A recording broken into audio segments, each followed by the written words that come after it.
class today. Now, continue from the Kings. So we kind of go into Chronicles, but in between Kings and Chronicles, in particular, I'm talking about Kings impact with Samuel, right?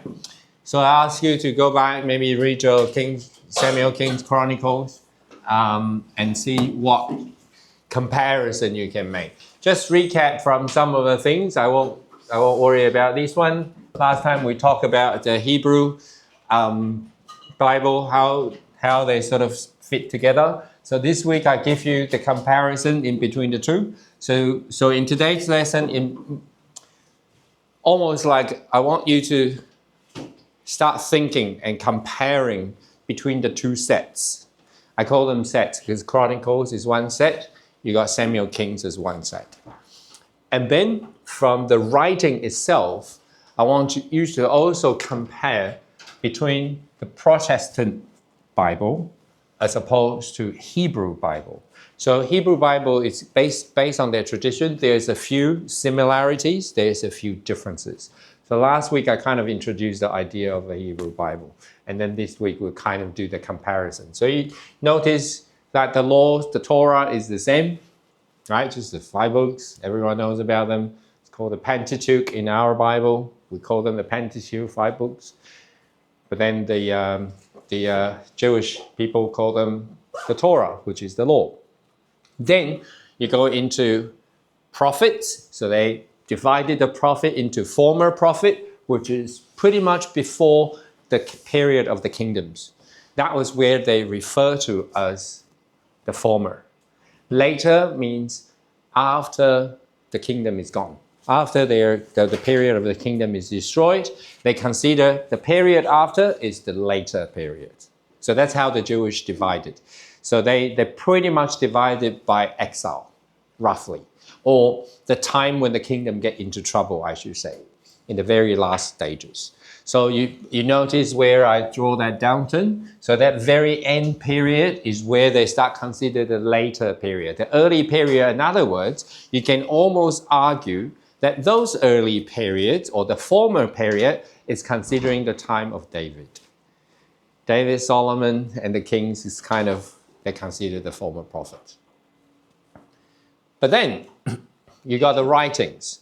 So you got the poetic books. So there's only 3 compared on this side. So we call most of the stuff history. Then we have the major prophet, minor prophets. They did not consider a lot of what we call history. For example, Joshua Judge. Over there, Joshua Judge, Samuel King is considered prophet, not Ruth. So Ruth is somewhere here. They consider as the 5 scrolls or the Megillah. So the Megillah is what they read during the festivals. And I think while we were in Croydon in Deacon Daniel's class, I mentioned it already. Right? So during each, like the Passovers, the Purim, they have to read Esther, and in the Pentecost, they had to read the book of Ruth. And when they're commemorating the destruction of the Holy Temple, they read Lamentation, right? So then during the festivals, these are the 5 scrolls. Then you have what they really consider historical and what I got surprised a little bit compared to our side is this book, Daniel. I can understand Ezra and Nehemiah consider historical, because I do see them historical. And I consider Chronicle historical as well, because these 3 really should be one pack. They're a continuous history, especially between Chronicles and Ezra. The last verse of Chronicle and the first verse of Book of Ezra is almost the same. And it's kind of the link between the 2 books. It's a continuous history. This is the book, what I find odd. They consider Daniel historical rather than prophetical. I consider it almost like a prophetic book, almost like a book of Revelation type. But the Jewish people actually think this is part of history. That's the only thing I find a bit odd. The other, I kind of agree. So as opposed to that, our Protestant Bible, as you know, when it comes to poetry, we consider Ecclesiastes and Song of Solomon as part of the poetry, whereas they don't, because they have use for that. So they're called the poetic books. Other than that, this is really just the differences. So the key part is this. That's why I need that comparison. So understand this difference might potentially help you to understand the different purpose of the books. Because why do you need two accounts of seemingly the same history? For example, the sermon I gave to do, and thanks to Ocean, because I didn't know what to speak. Ocean said, do something in Kings. Sure.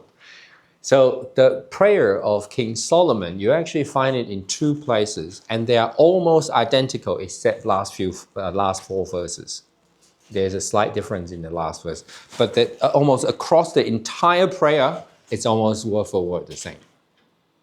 So why did you need two of them? And that was actually the longest prayer recorded in the Bible. Funny enough, King Solomon's prayer is one of the longest prayer that was recorded. The other one is slightly shorter. So there's about 30 or 31 verses. So that was one. We talk about these very early stages of how in the Old Testament, from the Hebrew Bible, that first book is pretty much the law, is the promise, but then the later is the fulfillment. So then you will have Samuel and Kings, both Judge and Joshua, Samuel and Kings, is almost a fulfillment or realization of those promises. And then you have grace there, you have gratitude reflected here. It was talk about redemption or the plan of redemption, but here it's talk about righteousness. So in the Torah, it talks about there's the redemption, God is going to save you, but then you need to be saved by righteousness. So you have the legislation there, you have the application there. If what the law says will be blessed based on obedience, and if they actually obeyed. If they didn't, that's disobedience, they get cursed, whatever is described in the law. So then you almost see this is a reflection, which is giving you the hint of why I want you to do that comparison. Because they consider these prophets, and being prophets is a realization of what the law described. Whereas Chronicle is not being considered in this category. So Chronicle is not what in Jewish perspective, a application of the law. They were just saying, here's a history recording. So I want you to think about when you read the two, because the two sets, I shouldn't say two sets. When I say two sets in this class, I mean first set, Samuel Kings, second set compared to Chronicle, first and second Chronicle as a set. So when you compare the two sets, they have very different purpose. I want you to think about what sort of purpose do they. So here you have the covenant established, here is expressed. They expressed in those 6 books, but not in the Chronicles. So in other words, from a Jewish perspective, from a Hebrew perspective, this is not the covenant. In Chronicle, it's not an expression of their covenant. And if it's not an expression of their covenant, what is it then? Because it's still got a lot to do with covenant, with the holy temple, with the rituals, sort of a Levitical tasks. Yeah? So that's that.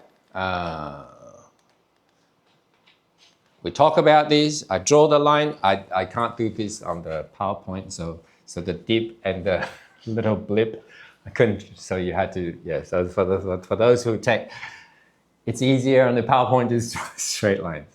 But you will know there is a small dip here. There's a small dip there. There is a little bit of a blip, bump, or bump up in the decline there. There are two of them. So 2 dips there and 2 bumps here.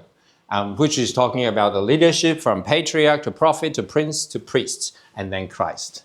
Okay? So one question I want to ask between Chronicles and Samuel Kings. Are they a double up? Why is it covered twice? Why? Is it a double up? Is it duplicated? I talk about this. This is a bit of a revision from last week. So is it a double up? Since that prayer is so similar, but everything else, Is it a repeat? Was Samuel Kings a repeat? Samuel. Since we talk about Samuel Kings, Samuel. Is it a repeat?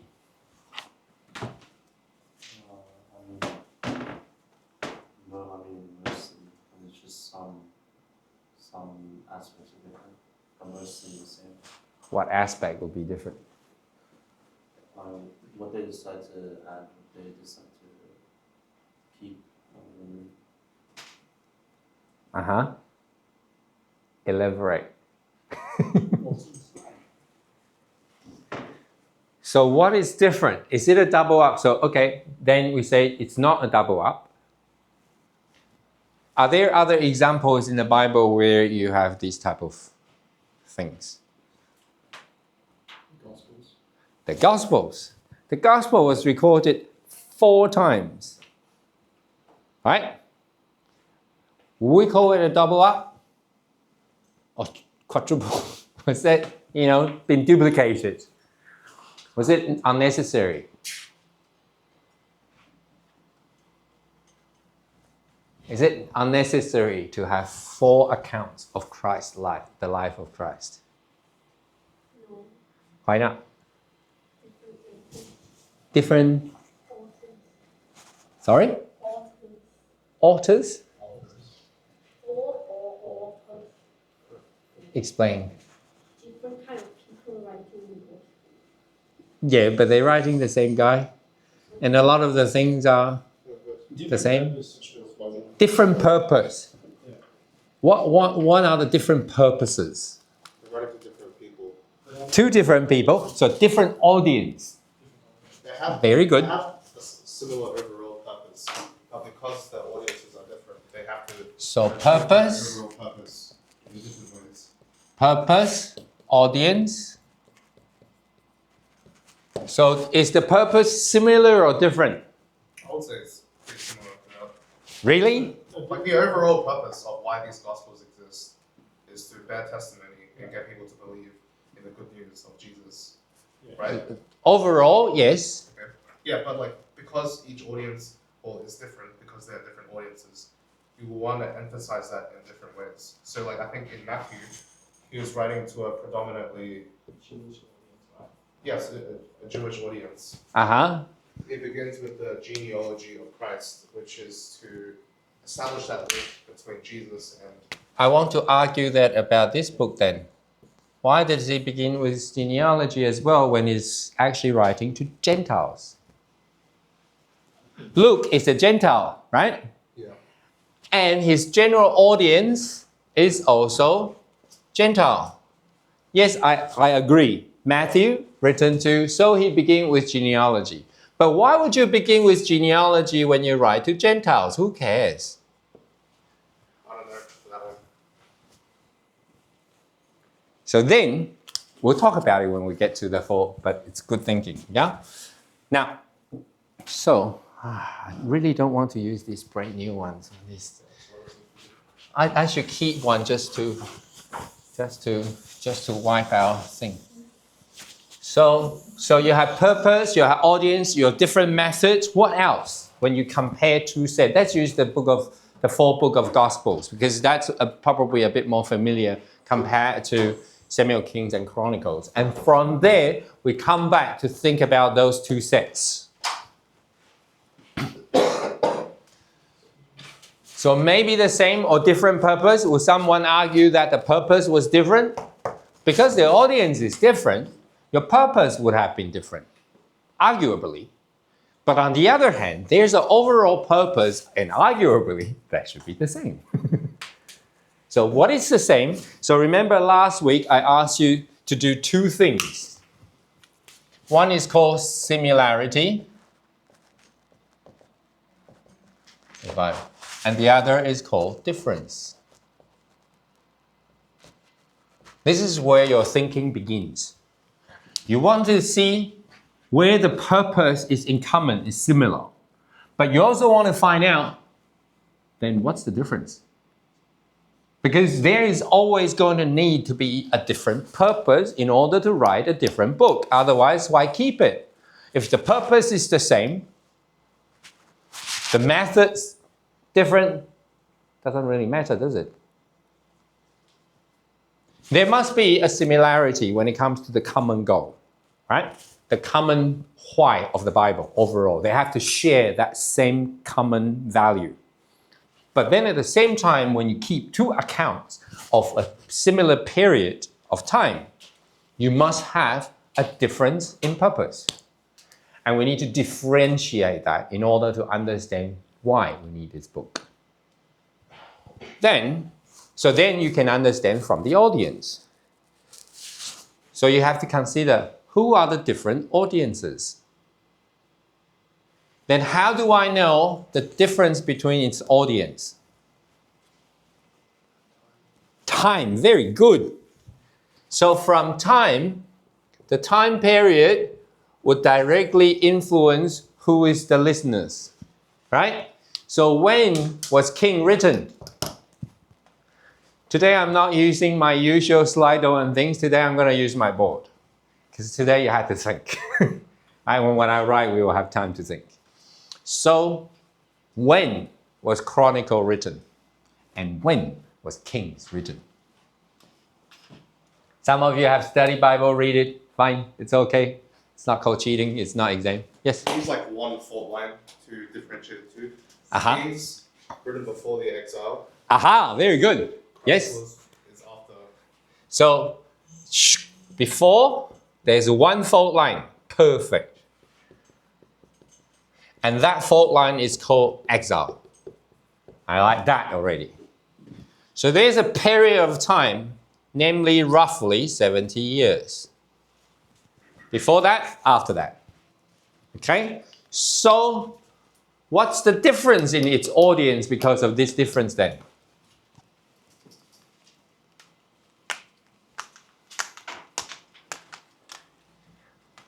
What after, and there's a reason why I put these 70 years here, right?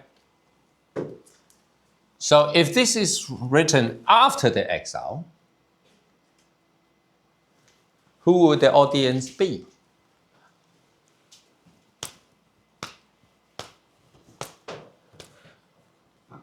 And now if I ask it a bit more clearer, what kind of background does this audience after the exile do not share with the audience before the exile?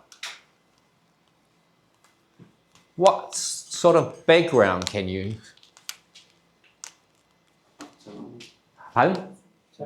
Temple. So you got temple here. So those who have seen the temple, right? Most of them, no temple. In other words, it impacts on their worship. They no longer they always go to Jerusalem 3 times a year, or at least once a year. They don't. What else? That's a good one. What else? What else is different? They don't have a kingdom. They have a king, right? No more king. And what does that do to you? But no king, well, no own king. They technically have a king. So what have they lost? The nation. The nation, which is sovereignty. Yeah. So they lost their sovereignty. Rather than king, it's not because they've got no king, it's they have no king of their own. Now, the Persians is their king. But Babylon is their king. And then the Persians is their king. Right? Everyone else is the king. And later, even to Jesus' time, the Romans is their king. It's their emperor, actually, not just king. It's their emperor. So what they have lost before and after is sovereignty. They lost their sovereignty. They can no longer make laws. So when they can't make their own law, what happened? Remember the first 5 books? What did the Hebrew people call the first 5 books? Torah, which means the law. 2 lawyers here, or 2 lawyers to be. Right? So can they follow that law to the letter anymore? Here they can. I mean, they choose not to. But they can, right? So in other words, here you got a choice to follow or not to follow. Do they still have that choice here? They're not in charge of making that choice. Yes. The choice has been taken. This is why I want you to start thinking. Then you start thinking, okay, there's a huge difference between these two people living in these two periods. Then you start thinking, what does God's punishment involve? If you understand, okay, if we agree that this exile is a form of God's punishment, then what's that punishment do to them? Okay, you got a choice here, and you don't make the right choice. Guess what? I'll take your choice away from you then. You'll be doing the same thing, but you have no more choice. You don't want to keep the festival? Fine. Don't keep it. You don't have a choice to keep it now. You don't like it? You want to give it up? God says, fine, take it away from you. Then the funny thing humans do. Oh, you want to keep it now? Oh, we'll do a Purim even.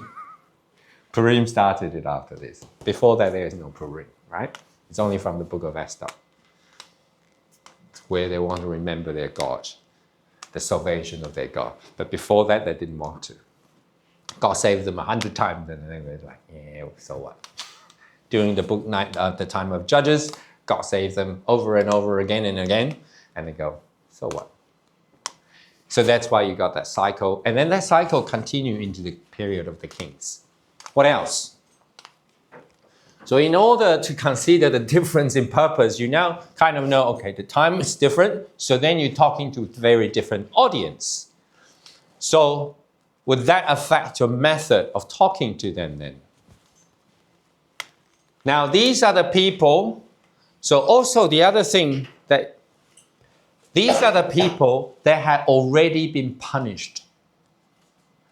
This is the people before or about to be punished or been punished, right, at this end period. But generally speaking, these are the people during that punishment when it's happening. This is the book when it was written.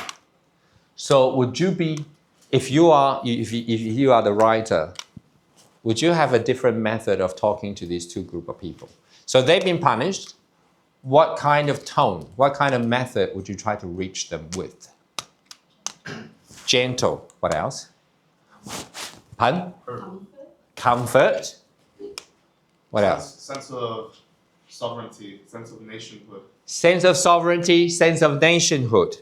Very good ones. So, I need more color. Okay. So the tone is gentle, comfort. Can someone tell me why you want that tone? Hope. Give them hope. That's a very good word. And they don't need hope here? They need to know what they do wrong here. So here is not about hope. Here is about consequences. Right? While you are in this period of a time, you need to know if you keep going on this is going to be what happened to you.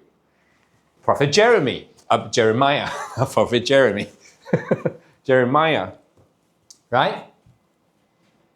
Can you see the difference now? And hence, there's a huge difference in that purpose. The tone will be different. It will be gentle comfort because the purpose was give them hope. Why do they need hope? Because also need to give them the sense of nationhood because they don't have a nation anymore. Sovereignty. Or more so, their identity. Guess what? When you went on exile, when you were been taken and then the first thing is they're not going to be called Israelites anymore. They are now being issued with the citizenship of Persian Empire. No more Israel as a nation. No more Israel passport. It becomes a foreign passport now. They are foreign citizens. Even up to Jesus' time, Look at Paul. He has a Roman citizenship. That gives him a lot of convenience. He even got him out of one punishment, right? People just can't beat him as they please. He said, I'm a Roman citizen. You can't beat me. And go, oops. Quickly let him go. It's like, nah. The consul is not here. I'm not going. You have to see me out. Why? He can make a demand because he's a Roman citizenship. Yeah, he's a Roman citizen. But that also means because the power that or the privilege that comes with that citizenship makes one look down, then, why do I need to be Jewish? What you lost is your identity. You no longer identify myself as a Jew. You no longer identify myself as the elect. You probably won't be thinking too much about God chosen me. Because my race is gone. My nation is gone. We've been destroyed by this stronger nation. So now, I live a better life. Guess what? Mordecai become a prime minister. Daniel become a prime minister. From where we come from, our guys have rise to the top. So the people of the Jews who exiled into Babylon, their life wasn't going to be too bad. Because imagine 2 of them become prime ministers.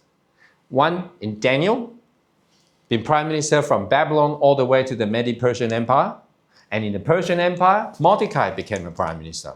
And at the end of the book of Esther tells him he speak peace to his brothers and he was good to the people of his own race. Makes their life much better. That's a very different audience. That audience is now living in a comfortable life in a foreign land. They probably no longer identify themselves as Jews. And with their children, after all 70, if not longer, after 70 years, would they still speak their own language? A lot of you are from second generation migrants.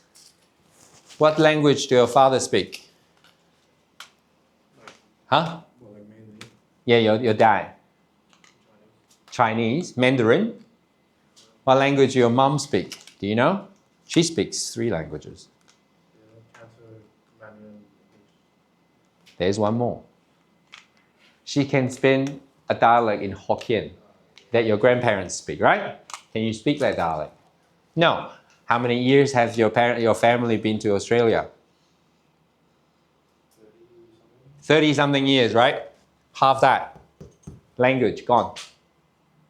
Would they still be keeping the same language? Very hard. Right? Luckily, Ocean can still interpret for me today. How old were you when you moved here? 11. So how much have you forgotten? Actually, I don't know. I came here. You actually learned a whole lot more when you came here. So, I went out like when I was 13, 14. So not much older than you. Most people think my Chinese is good. I was like, if you know my education back home in comparison. So you have 2 extremes. You will have more likely, and unfortunately, there's not much in between. You either gradually forgotten your language or you become very good at it. Why? Because you were taught you need to keep this, you need to work on it because we need an interpreter in the future and you need to work on it. And if I keep saying that to Ocean, he will have to keep work on it and he will know how important it is to keep my language. So you have almost talking to an audience with 2 extremes.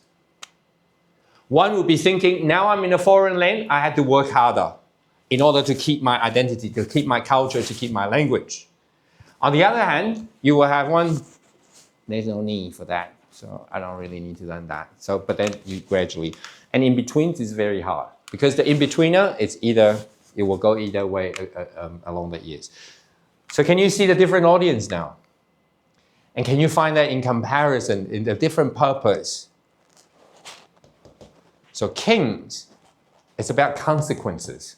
So the tone is harsher, it's stronger. Probably it's almost like the prophet is going to beat them up, right? To beat them out of their wrongdoings. Here, no. Here, every time, actually in Chronicles, I probably can't find it here. The biggest army assembled was recorded in the book of Chronicles. Do you know how big was the army that come to attack? Hey? 173,000. Do I have higher?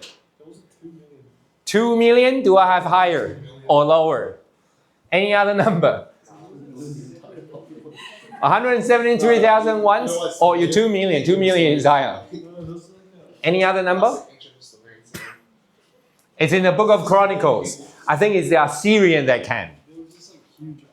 That was a huge army. Yes, there was a huge army. Hey? I need my Chinese Bible to find things. I'm sorry. The biggest army has been assembled.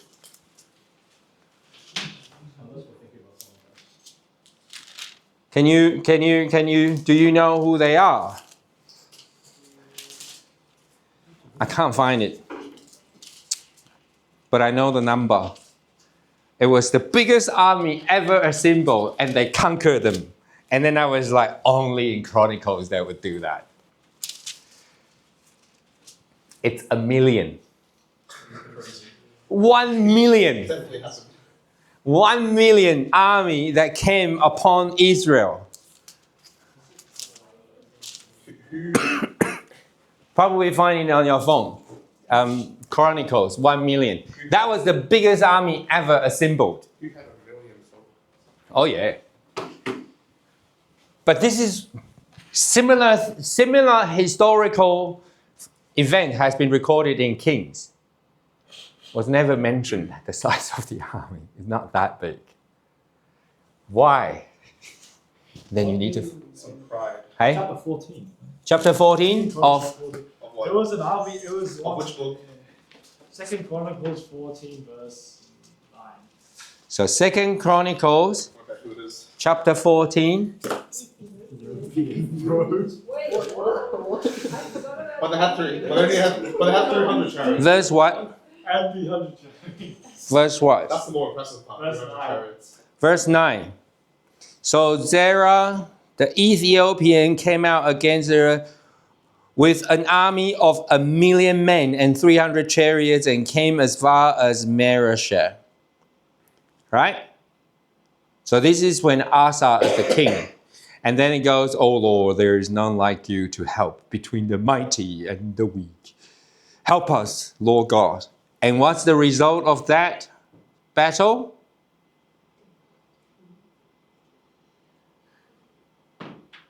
What's the result?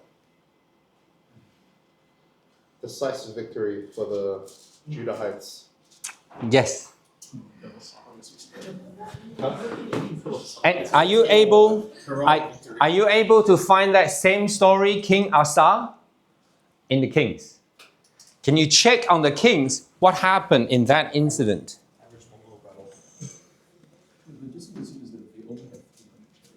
Some of the judges have 10,000. 10,000. Both equally unbelievable. Equally unbelievable. 10,000 chariots. Hey? 10,000 chariots. Can you find that similar incident or under King Asa in the book of Kings? 10,000 chariots bankrupt you. Can you find that similar incident there? And can you see the difference? Or was that incident even mentioned? No, okay. That's more reasonable. Was that incident even mentioned? I know the number 1 million is not in there. Kings what? I mean, Asa should be recorded. Kings 15 is the same. Yes, so 1 Kings chapter 15 is your King Asa. No, it doesn't. It doesn't say anything. What does it say? Billion people. It just says he didn't take down all the high priests and stuff. Right? What? And what else does it say? That was Jeremiah's. That was the standard, right? It doesn't really matter at that point in time. No? Anything talk about the battles? 1 million people is the largest army ever assembled in the recording of the Bible. There is no bigger army than 1 million. History, man. Right? No. But in Kings, he just conquered. King Asa conquered the biggest army ever assembled against Israel. And in Kings, it's not even mentioned. Can you see the difference? Why? That was a good thing. That would be a huge event, right? So why? Now start thinking about Kings. Samuel and Kings is prophetic book. It's the message of a prophet. It's not historical. Remember this thing? Selection, connection, explanation. There's 3 steps. So the author of Kings obviously didn't select that one. You would have thought that was super important, right? You would have thought 1 million people just come fight you and you conquer them. That was like the biggest army ever assembled, and said nothing. King said nothing. You go to 1 Kings chapter 15. That was the whole Asa's reign. Odd. What else is not? So then you start have to thinking in comparison. Let me just get rid of these. So I want you to consider this. This is a perfect example of what just coming here. Omission. What is the chronicler leave out? I just gave you the example. So when you compare the similarity and differences, so similarity, I gave you an example. For example, Solomon's prayer that was recorded in both sets, and they were they were quite similar, except very minor difference towards the end. Other than that, pretty much a copy paste, right? It's just a copy paste over. Then I want you to ask the question. Just now I gave you an example. The biggest army ever assembled was not recorded in Kings. So let's look at from the other side. What was recorded in Kings that was not recorded in the Chronicles? The entire history of Israel. The entire history of Israel. Elaborate a little bit. Screw that. The northern kings were not recorded. The northern kingdom was not there. Why not? They're all The audience kings. is like says, screw them. I would not use the same term, but I meant the same. Was it just a focus on David's family line? Very good. Yeah, Chronicles begins with Why David? he's the best. No, like I'm not saying I agree with that. I'm just saying that's their view. David was us when we were From the human perspective, he was the best, right? Okay, I would take that for now. But other than he's the best, like he's the handsome, kill Goliath. He's what we aspire to be. Like Israel under him was when they were at their peak. Do you know the Jewish people? When in the old days people get a son and then they were very happy with son. Sorry about this. This is just cultural thing, right? So the father would be yelling, I've got a son, right? You know what the Jewish people will be yelling? They're yelling, David, David. That means I have a son. Doesn't mean the baby is gonna call David. No, David means a son, which is David. It's kind of funny. Anyway, so why? What did they omitted? What else? So the entire northern kingdom was basically omitted from the book of Chronicles. And and because of David. And why David? Now the question becomes, what is David so important? Let's forget if he's handsome, he's good, or whether he's the best.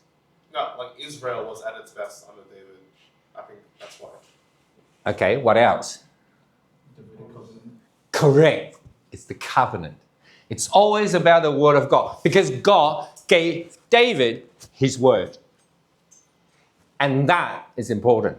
Otherwise, if you go to Omri, go to Jeroboam II, they probably arguably stronger nation. You go to King Solomon even, arguably stronger nation. Because he was in peace, he had trade going on, camels coming in, gold coming in, and all that. So arguably, from a human perspective, King Solomon would have been more glorious than David. Economically, certainly. boundary and influence even. Greater than his dad. So that's why last week someone was arguing, why did I put David at the peak and not Solomon? Because arguably Solomon enjoyed a more prosperous time. But in God's view, not so. So the Bible was written in a divine perspective, both Kings and Chronicles. So in God's eyes, David is after his own heart, but Solomon not so much. Solomon asked for wisdom. That was a great thing, right? And if Solomon is so wise, what kind of wise man get himself 700 mother-in-laws? Not very wise, is it? Right? So arguably, from a divine perspective, what he did wasn't quite good. And just now earlier, I was talking about set yourself apart to be holy. Solomon knew what he did was not right. 2 Chronicles. I give you something. Solomon did something quite strange, but quite right. But then one would ask, then why he does it then? Chapter 8, verse 11. He says, Solomon brought Pharaoh's daughter up from the city of David to the house that he had built for her, for he said, my wife shall not live in the house of David, king of Israel, for the place which the ark of the Lord has come are holy. Does Solomon know? Did Solomon know that marrying Pharaoh's daughter is not holy, is not worthy? He knew. He intentionally built a big house to go, okay, move there because the house is better. But he himself said that's not the reason why he asked her to move. The real reason Solomon knew in his heart that was recorded in the Bible is that Solomon said, because this place is holy and she is not. So she needs to leave. Yet, he's happy to build the palace of Lebanon for Pharaoh's daughter. And he's willing to spend 13 years. So when Pharaoh comes, why would you send my daughter out of the... Oh, I built a much better palace over there. Look, I spent 13 years on that. And now she lives in there. So from a world's perspective, oh yeah, you're actually very good to my daughter. But in a divine perspective, because she's not holy. And Solomon knew. It's not right. It's not right that Pharaoh's daughter should live in the city of God, should live in the city of David. He knew. And he knew that he should set this place apart. He knew, but he married her anyway, for political whatever. Can you see the human weaknesses? The knowledge and the action are quite separate. Yes, he was very wise. Yes, he was very understanding of what God wants. But he did it anyway. And then he found a way to say, oh, well, actually, yeah, I know. He knew. And so even in today's terms, the same. In our application, the same. Sometimes we know this is wrong, but we did it anyway. And you look at Solomon, he knew. And sometimes you look at Solomon and you go, oh, how stupid is that? If you know, why do it? But you look at our life, we are doing exactly the same thing. If we know, why do it? We all know spending too much time on your phone is wrong, for example. I mean, most of you probably don't spend that much time on the phone, I say. But if you do, every one of us know I should not spend 4 or 5 hours on my phone every day because that's a waste of time, right? But at the end of the day, we'll probably do it anyway. Sometimes we still do that. Why? And you look at that comparison, you start realizing, okay, what else? What else is omitted? Bathsheba. You would have thought that was the most important thing, right?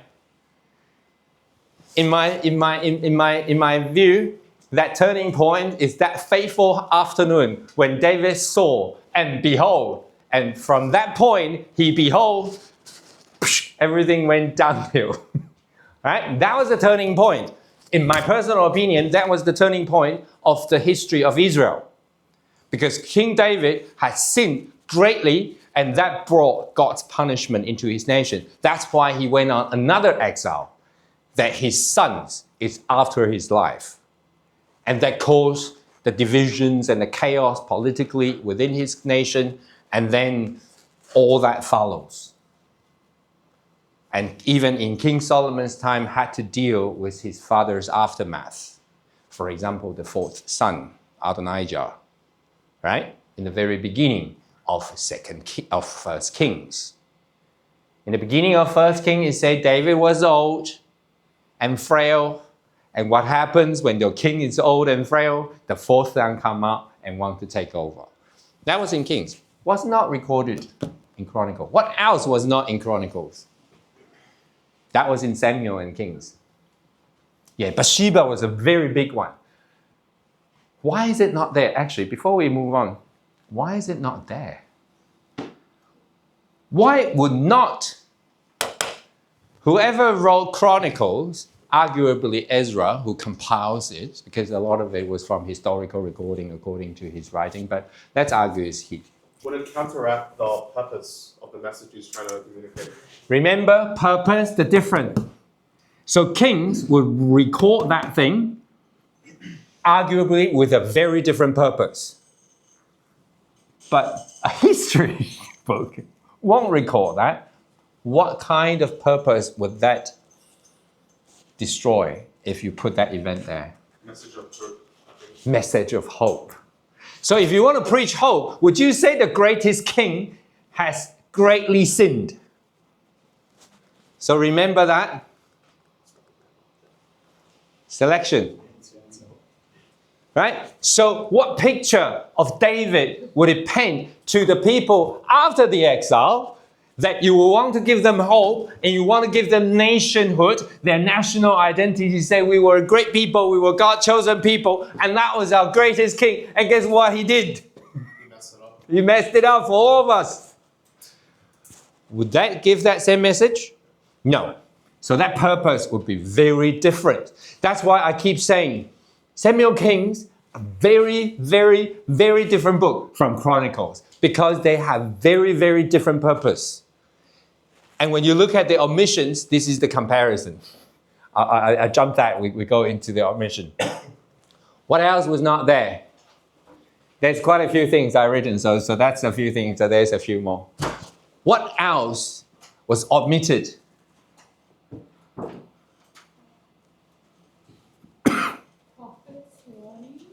Prophet's warnings, right? Not many. Jeremiah's warning. Jeremiah's name appeared quite a number of times towards the end of the Chronicles. His name did not appear in Kings. That's why I subscribed to the thing to say most likely he wrote the Kings. Why? Because he didn't mention his own name. But in Chronicles, actually mentioned Jeremiah a few times. Yes, a lot of, and you don't have Elijah. You do not have Elijah. They were all in Kings. 1 Kings 17, 2 Kings chapter 1. Elijah killed 50 plus 1, 50 plus 1, 50 twice, and then spared the third 50 plus 1. What else is omitted? There was a big chunk of history, and you would consider important history. Saul, yes. What did Chronicle record about Saul? His death. So when Saul came on the scene, and he died. So it's almost like when you're watching TV series, right? So this is like the best historical drama. When I read these books, these are great historical drama. You go to chapter 1, Chronicles, right? And to chapter 9, it's all about the descendants of so and so. Then, from chapter 10 onwards, you would have thought, okay, the history comes in. And so first chapter to chapter 9, mostly genealogies. There's actually something that they will emphasize later. Then, it should come in. The first king ever in your period of the kingdom should write something about him, right? No. When he come onto the drama, onto your TV screen, and then you go, dead, right? He died. And So literally what it says is the story continues. Without him, he's dead. It's not important. He's not, exactly. So he's not the Norse. But majority of his life, all that good story about finding a donkey for his dad, such a filial son and all that, not there. He's dead. Not even a dirge. Yeah, he's dead. Don't worry about him. Move on. David. So Chronicle want to talk about David, wants to talk about Solomon, but more importantly, what do they want to talk about? Apart from the covenant that we mentioned earlier. What does the Chronicles want to talk about? The temple. So from the second Chronicle, there was a whole bunch of chapters. How many chapters? 9 chapters about King Solomon. 6 out of the 9 was about the temple and his prayer and God's response and all that. Chapter 2, 3, 4, 5, 6, and 7, God's response. 6 chapters. And chapter 1, chapter 8, chapter 9, that was about Solomon. So God is not just about King David or Solomon. It's more focusing on the temple of God. And so in 1 Chronicles chapter 28, you notice what David was charging King Solomon is still center focused around the temple. It's a temple. Be strong, be courageous, my son. Build the temple, preparing for the material of the temple. It took extra time to describe what was being prepared by David and what's the purpose of him. Yes, it was also recorded in Kings, but not in the same kind of detail and focus, right? What else was omitted? So, very different book. They are not writing the same thing even. Some of the things was not even in the Chronicles, like that Bathsheba thing. Great example. What else? What else is not there? Saul was not there. Your first king. Why not? That's the first. That's the beginning of your kingdom. And the Bible says, don't care. Move on. He's dead. Few verses, he died. It's not fair, you know, because What else? What else was omitted? So in Saul's life, if Saul's life was omitted and went straight to his death, what else would have been omitted about David? There was a huge overlap between David and Saul. Jonathan. When you talk about Jonathan, you're talking about which period of David's life? So the early stage of it. So what happened during the early stages of? He was a shepherd boy. He was on the run. He was on the run. Exactly. He was a fugitive. So if you want to paint a picture of hope, would you put your greatest king and describe him as a fugitive? It's kind of cool, but that's not the purpose, right? Understand? Selection, connection. So that obviously is not a connection the writer wants to make. I don't want you to see David as, come from a very, very difficult background and then turn around and become... No, didn't want to give you all the dramatics. I just want to tell you, we come from a proud nation. We had a proud lineage. We had a proud king. We had a king that made us proud. You all know about the story. I'm not going to repeat the story. You just need to know we come from a great identity. We were royal lines. We had a royal family. There were the royal lines. And in that first 9 chapter, we'll talk about it next time when we talk about Chronicles. Focus on, in that first 9 chapter about the genealogy, see if they're trying to emphasize anyone in there.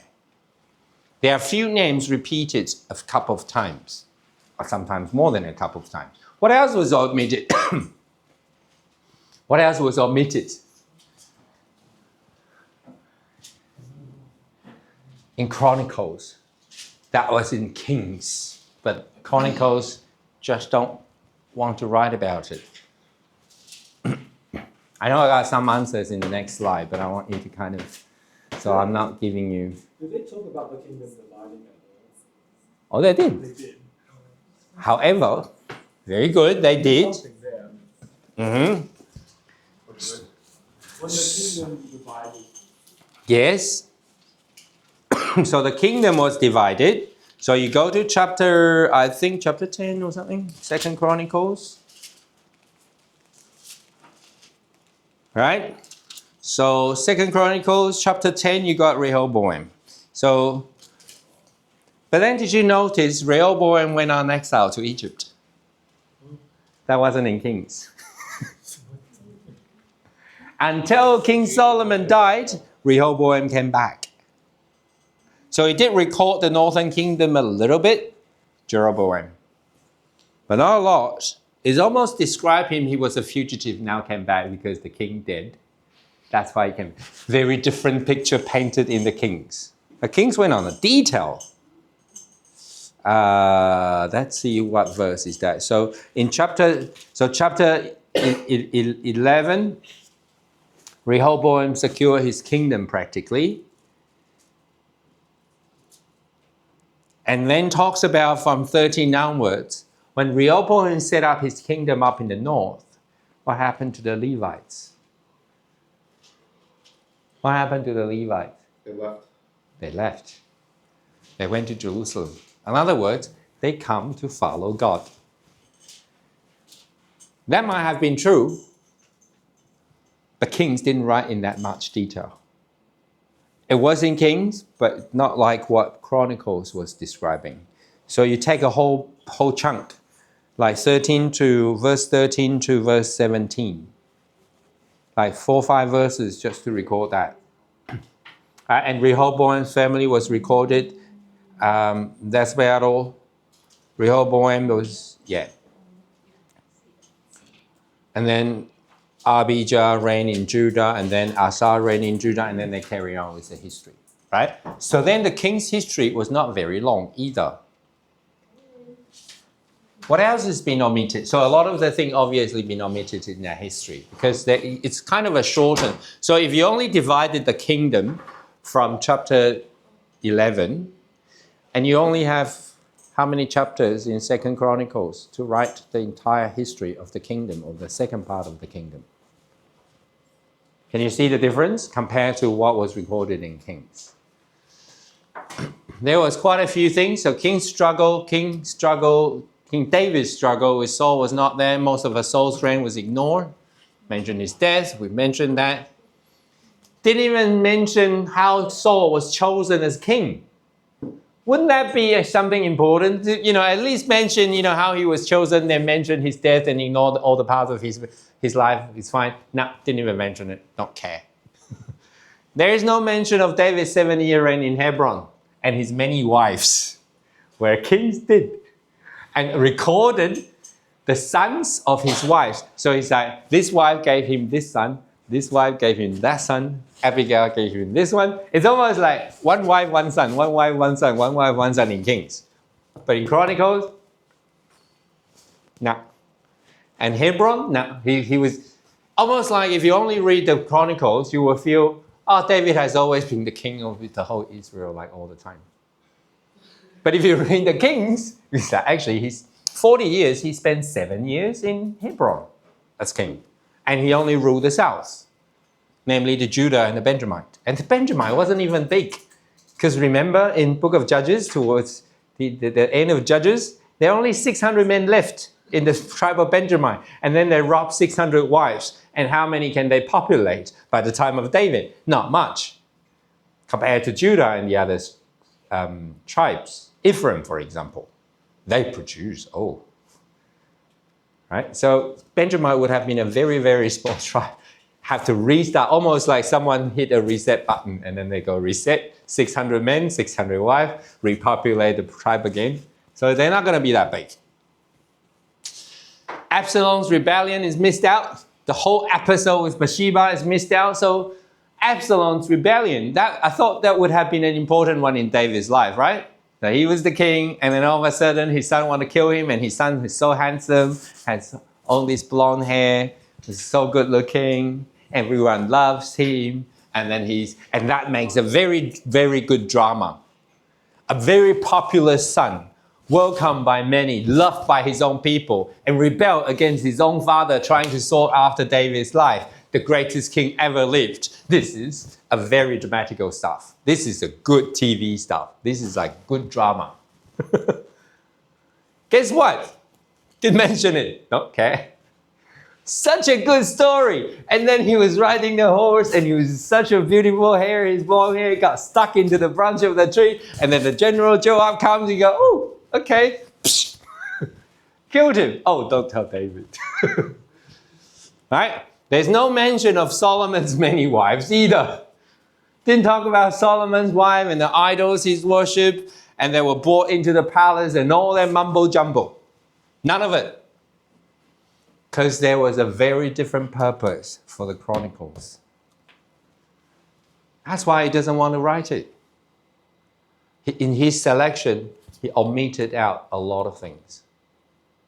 There was things that he included when you compare.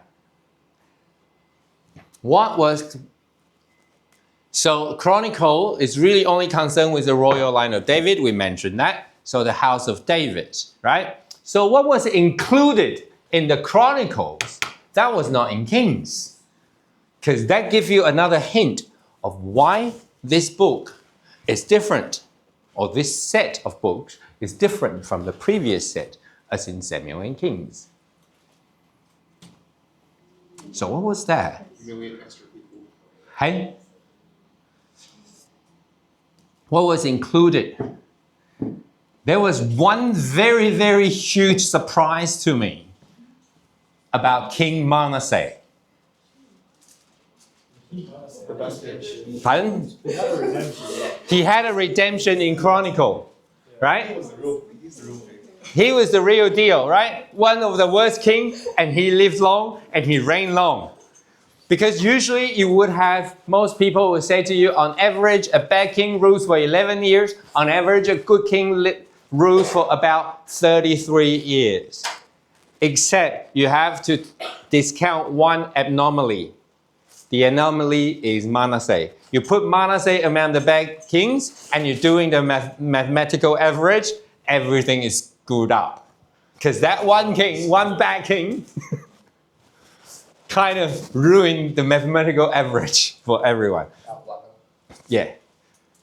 Otherwise, you can always argue, okay, bad kings reign short, a good kings reign long. Great. Okay, very good spiritual teaching. Nah, look at Manasseh. And then it's almost like, when I read that, it's like, almost God gave you a humor. Just as you saw in my sermon, I can say that. In my class, I can say that. God put a Manasseh in there and say, not quite. Because you got a 50-year-old, how many years? 52, 55? Yeah, reigned 55 years and he was the bad king. Not only he was the bad king, for the record, he was the worst. According to the Bible, he did worse than Gentiles. The Bible recorded in Kings, he did much worse than the Gentiles. And even in Chronicles says he did the things that the people of Canaan wouldn't even do. Right? Even the Gentiles won't do that. But he did. Yet, in Chronicles, there's a difference. It included his repentance, his redemption. Not in Kings. Why would the author write that? Think back of what we wrote there, the audience. Not just hope, more than hope. So I talked about after the exile, they were punished, right? Why were they punished? Because they were bad.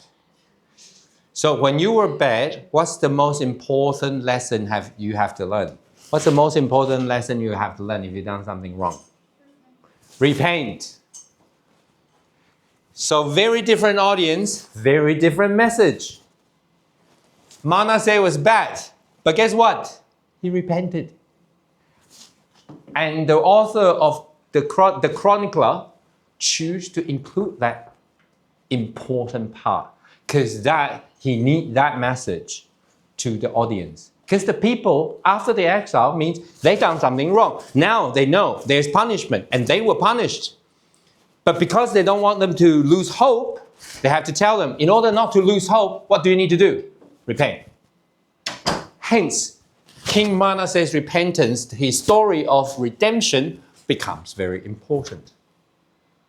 And it's not so important for the kings. Because in the Samuel and Kings, what he wanted to do is to warn them to repent. Because at the end, he did repent and there's a little bit of redemption, but at the end, he's still kind of bad. Right? So then, because at the end, he didn't turn out to be that well. So the author of the Kings said, nah, he didn't turn out to be that well. He's not a good example. Let's omit that. Let's not talk about it because there's no point. His repentance is a bit not enough. Can you see that different purpose now? And these two sets of books is very different. So, concerned with the king's attitude, the ark and the temples, there's a whole lot of focus on that in the arks and the temples. And we talk about this. It was included. 6 out of the 9 chapters was focusing on Solomon's temple, not Solomon. And then the priest is pleased to record the building of the temple, the choir, especially the choir. Notice that in Kings, not much singing. When they are sinned and prophet want to rebuke them, don't sing very much. When you need hope, you need praise. Singing hymns provides one with hope that revigorate one's faith. So you notice a lot of singing, a lot of choir. Even King Jehoshaphat's story was recorded in great length, how he was afraid. And then he go, that's all right, let's be strong, let's put the choirs in front of the armies. And they won. And that story in Chronicles was very detailed recorded, in good detail. And in Chronicles, keep on recording the Levites singing and how they sing, who needs to sing, exactly how many singers are there. 288 of them had to go sing. And they had to be trained in singing. They had to practice, they had to train. Practically, in Kings, didn't even mention much about singing. Because he was about rebuking them, reproach. It's mostly about reproach. And when you reproach, say for example, your father is chastised you, your father gives you the belt. And then, will you be singing? Whistling? Nah, you'll be dead if you do, right? You'll be weeping, but not singing. But if your parents is celebrating your birthday or something that you do well, then you can sing, you can whistle, because it adds to the happiness. Hence, when you look at Kings or Samuel Kings compared to Chronicles, sound of music was not in Kings that much, but you hear the sound of music in Chronicles a lot. Southern Kingdom, so we mentioned it. So to do a bigger comparison, so I want you to kind of see, this is where we compare. So in Samuel Kings, roughly 500 years, finishes that exile. Right? That's pretty much the book is about. But Chronicles begin starting earlier and finish later. How early did Chronicles start? You technically started as early as you can. And which was? Adam. Exactly. It begins with the beginning of Genesis. It starts much earlier. He started it from Adam. So how can you say these two books are the same? He actually started from Adam all the way down. Why? Now I ask you the reason why. Why would he start with Adam? Why would Chronicle begin? And if you look at that first few verses, right? It's also like an interesting order, because then it talks about it begins with chapter 1, verse 1, Adam. Adam says Enosh. What? Enoch. Enosh, yes. Adam says Enosh. Although he didn't mention anything else, he really just literally put the name there, right? Adam says Enosh, and then he focused on Abraham a bit. So from verse 28, the sons of Abraham, Isaac, and Ishmael. These are their genealogies. The firstborn of Ishmael, blah, blah, blah, blah, blah. So talk about Ishmael, talk about Isaac. Abraham fathered Isaac, the son of Isaac, Esau, Israel, and the son of Esau, blah, blah, blah. Right? See that? So it talks about Adam all the way down to Abraham. What is the chronicler doing? To begin with the first word, Adam. That's where you came from. So not only they were the chosen one, Israel, they were the chosen ones of God. Because remember, giving nationhood, giving that identity, it's not just about identity of Israel as a nation. They want to give it identity. We are the sons of God. Because we trace all the way back to Adam. We were the sons of Abraham. So there's a few things they want to emphasize in here. One is, we are the sons of Israel, which is the son of Abraham, son of God. That's their identity, because they are the chosen one of God. Yes, we are now being punished, we've been exiled, we are slaves, we are sold, we are bound, we've been sent to Babylon, we're now under Persian, whatever. But we were a proud people, we were a nation of God. And it finished later, because it finishes at the return. Because the last word of the chronicle is the word Aliyah, which is the name I gave to that little baby, Titus' sister. There's a reason why I can tell you that later. It was written soon after the events from happening with those, the period of the kings. This one written long after. This was after the exile. This was towards the activity of God in the later history, right? This is mostly concerned with political history, so a lot of good drama in Kings.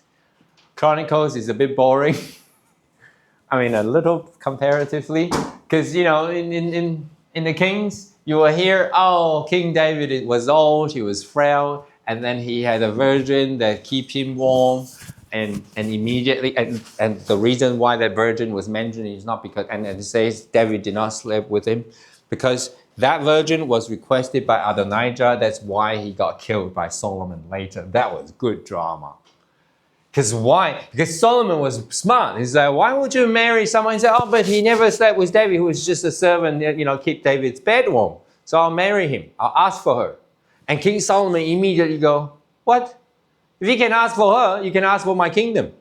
Because technically, that's his stepmom. That was his father's concubine, right? And if it's the concubine, you marry the concubine, why doesn't it make you me? You are thinking you're my dad, or you want to be my stepfather or something. So King Solomon, you thought, oh, King Solomon's reaction is a bit dramatic.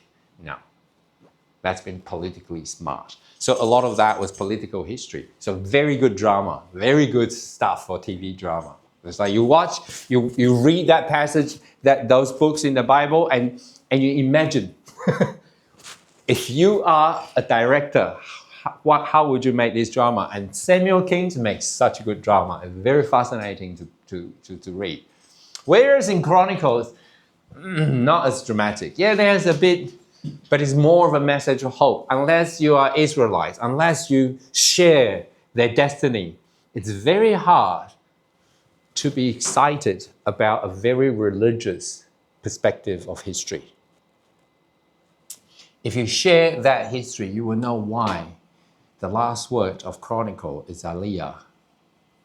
In the Psalms, Psalm 127 and 130, a whole bunch of them, called the Psalms of Ascent. When they go up to Jerusalem, that is go up. That word means Aliyah. Or that word was from the word Aliyah, means that is go up. So the Psalm of Ascension, you can also call them the Psalm of Aliyah. Why would they use that term? Back in the 1940s, a bit earlier than the 1940s, a lot of the Jewish girls named Aliyah, because they were hoping to go back to Israel. When they say let us go up, they meant let us go up to Jerusalem, the temple of God. That's what they meant by making an aliyah. And when you understand the time they wrote this book, it's towards the end of the biblical history. That was because the kingdom is no more, and these are the remnants. And then after that book of Chronicles was written, there's 400 years of silence, what we call the intertestamental period, that there's no recording. It almost feels like what Nietzsche would say, God is dead. What he meant is really not God is dead, it's God is inactive. Almost like the 400 years or the 430 years in Egypt, God was inactive. Didn't speak, didn't bother, didn't stretch his hand, didn't punish anyone, didn't bless anyone, just God is inactive. And during those 400 years, God was inactive. And so practically, what the chronicler wants to bring is that it's a hope that we can go home now. We were a people, we were a great people, we were God's people, and God gave us a land, and that land is the Holy Land. That holy city named Jerusalem is where our roots from. Let us go back. So that word, aliyah, being in the back at the very end, it's a very religious view towards God. Prophetic viewpoint, priestly viewpoint, that's why you have a lot of the rituals recorded. So most likely Ezra would have written this.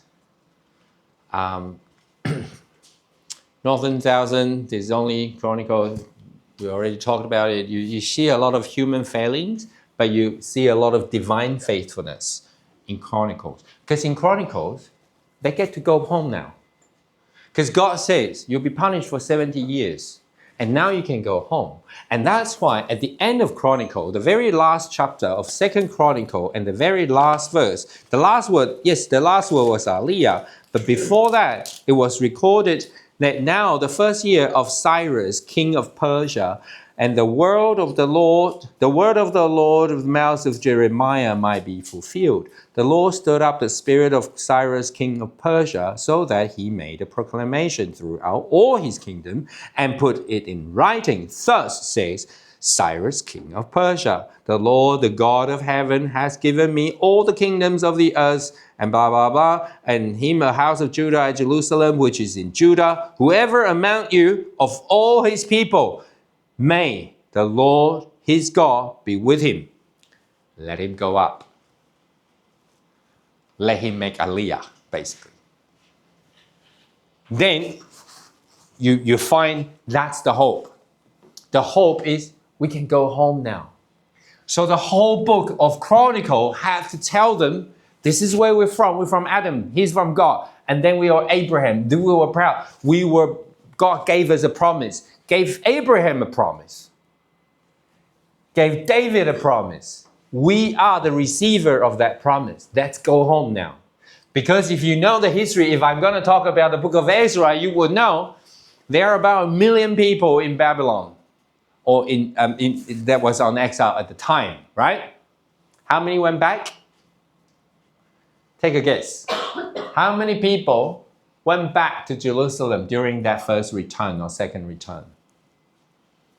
Take a guess. Again, take a guess.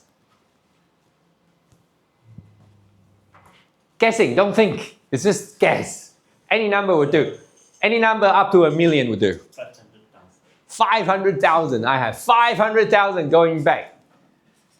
What do you think? How many go back? 50 people. 50. Grab a number. Right? They're gonna have to build the wall, the temple, rebuilding the temple. So obviously there's a number of people go back. Guess the number. Guesstimate. Up to 1 million, you'll be right. Maximum 1 million. 600,000 or 600? 600,000. Very good. So 500,000, you got 600,000. Do I have more or less? 50,000. Do I have 50,000? That's less than 5%. Do I have any other number?